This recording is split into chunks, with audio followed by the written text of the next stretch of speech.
This is the ingredients we're going to be using today. We're going to be using basil, crushed red peppers, Italian seasoning, garlic powder, onion powder. Also got some pepperoni, chicken, onions, and yellow peppers. That's all that's needed today. First of all, you get your sauce, spread it as close to the edge as you can get it without going over. Here I got some pepper jack cheese. I'm going to be putting that in there just to give it that extra kick. Then we're going to go on top with the rest of our ingredients.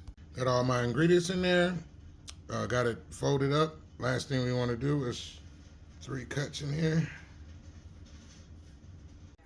And you put that in the oven for at about 500 degrees at the bottom temp. Take it out, put some olive oil on it, and we're gonna spray some, sprinkle some Parmesan cheese on top. Then we're gonna get her back in the oven.